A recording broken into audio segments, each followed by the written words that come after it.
Ninjas, hope you guys are doing really well. Wanted to shoot a video today on the Monday morning agenda. And I am doing this because I find that we really struggle some with our focus and our time management, focus management, however it is that you want to word that. But it's really hard when we're running our own business. We're entrepreneurs and we are running a multi-million dollar business, and that's the mindset that we should have. So, the Monday morning agenda is something that on Monday mornings, I'm not going to make you say that I have to do it on Mondays, but Monday's probably one of the best times for us to do it. But on Mondays, having a 1 hour meeting with yourself first thing. And it's designed to assess what we did the week before, and also what are we going to do this week to run our business like a business. Now, that being said, when we have it well planned, it really does help us create this lifestyle that we're looking forward to building for ourselves. So, on page 63 of your most recent manual, for those of you that went through Ninja the most recently, it's on page 63. It is uploaded onto the Ninja SharePoint site. And it is also a Word document that I have uploaded on this Facebook page recently as well. And as usual, if you don't have it, all you have to do is reach out to me and I'm happy to get it to you.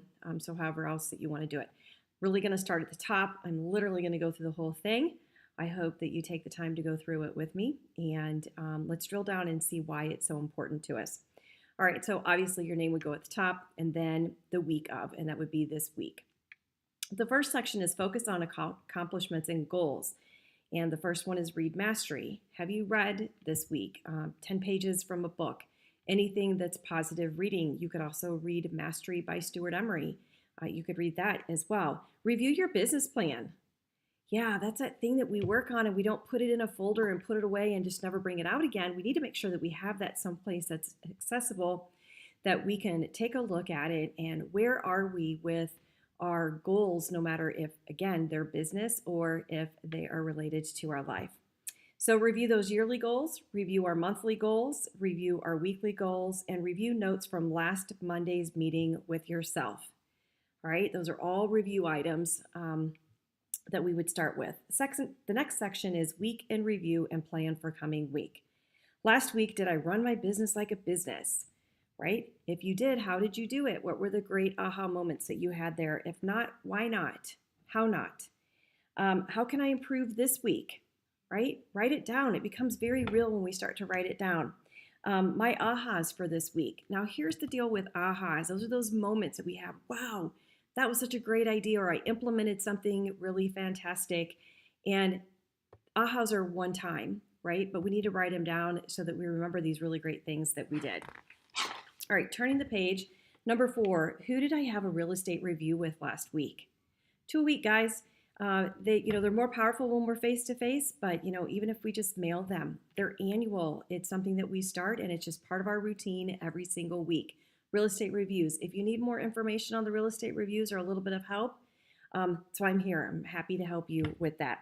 Number 5, who is scheduled for a real estate review this week? Right? We're just going to write those names down, who we're going to do those for this week. Number 6, how were my lunches last week? It could have been coffee, breakfast, lunch, dinner. It could have been a walk with someone, just met up with someone. Who did we schedule those with last week, and how did they go? Right? Number 7, who is scheduled for a breakfast or coffee or a walk this week? We just need to schedule those for this week from the ones that we had last week.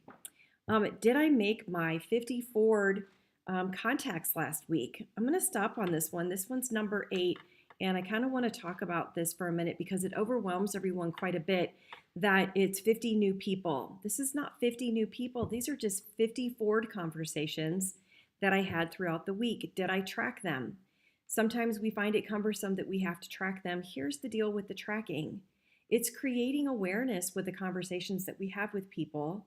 Do I need to add someone to my warm list, possibly even your hot list? Do I need to add them to my database? Do I need to move them from maybe my C or B group in my database up to my A group, right? It's forward conversations. They're not necessarily real estate conversations. They start out as forward. It's about building and deepening the relationships that we have with people. That's those 50 conversations or 50 contacts that we have in a week. I think you'll be surprised that you're probably having pretty close to 50 as it is. Number 9, how many contacts did I add to my database last week? Right? I touched upon that in the previous one when we're talking about our forward conversations that we're having. That database diminishes by 15% every year. It means we have to constantly be filling that pipeline and putting more people into the database, because if we had 100 people in the database, that means that 15 by the end of 2018 will be no longer in our database. Here's the other thing. Every person, every consumer out there knows 4 people that will make a move this year. What if we just got half of that referral business? It would be simply amazing. So paying attention and managing that database each week is really, really super important. All right, did I write at least 10 personal notes last week? Thank you, thinking of you, congratulations. My goodness, it's prom season. You could write a personal note to our friends and how beautiful their daughters look or how handsome their sons look. It could be graduation season is coming up. There's so many different things that we could write personal notes on, and up to you how you want to do that. But my recommendation is unbranded. And I personally don't put my business card in many of those notes unless they're business related. I know others put their business card in every single one. Don't overthink it. Just 2 a day. And it's amazing what it does for you personally and the lives that you're changing and making a little bit brighter when you write those handwritten notes. All right, next page. Who is a potential seller from last week? So from those 50 conversations that we had, or people that we met out and about, or, just staying in touch with our sphere of influence, those 2 hours of power that we have each week, the 2 hours of customer service calls that we have, did anything stem from those that are maybe a new potential seller?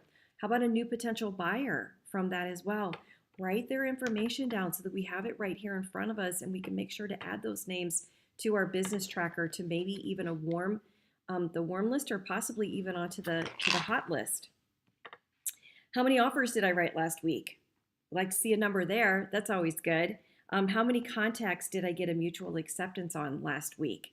I know this market's hard. It's probably the hardest market that we've experienced in quite some time with all of the multiple offers. And many of you are telling me that your clients are writing 1, 2, 3, 4, 5+ offers on homes, just trying to get a home due to our inventory, or our lack of our inventory.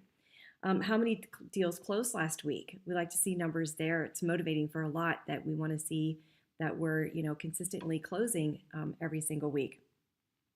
How many listings did I take last week is number 16. Okay, number 17, did I call every seller under contract last week? Again, this falls under our customer service calls. And do we have a planned day every single week that we just touch every single one of those sellers that we have, those listings that we have coming up, and just keeping them abreast of what's happening in their transaction? We want to be the ones to do that and call them so that they don't get ahead of us in making those phone calls. Did I call every buyer last week? Again, part of those customer service calls that we make every single week, just keeping them on track of where they are in their transaction. And then buyers and sellers that are not yet under contract that we need to make sure that we're staying in the flow with and making those phone calls to them. Again, a scheduled time. It sets that expectation really, really high, and other realtors aren't doing that. You guys are ninjas. I know you're doing that, and staying in touch with those relationships that you have with your buyers and sellers. And then the last section is just a little bit of additional information. Do you have any questions, any successes, anything that you'd like to talk to maybe your manager or your coach, or maybe just anyone that has a pertinent relationship with you that you potentially need to have a conversation with? When we write it down, we remember it. Don't forget, I am you, I've been you. We store it all up here. It's all up in this head. But when we do that, and then we get incredibly productive, you notice that I didn't say busy, but when we get incredibly productive, then it's hard for us to manage all of that, right? So we're managing a multi-million-dollar business. We're cultivating relationships. We're staying in the flow with people. And when we learn to focus on our, managing our focus, we do a much better job with having the ability to have a better life. And that's the goal here, is for us to have the life that we've always imagined and that we'd really like to have. That's the Monday morning agenda. I did it fairly quickly. I want you to feel very free to reach out to me if you have any questions. And I would love it if you guys, when you did them, if you sent them to me to help hold you accountable. That's why I'm here. You guys mean a lot to me. Your success means a lot to me. And again, I hope you had a really great weekend and great start to a Monday. Really fill out those Monday morning agendas and run your business like a business. Have a great day.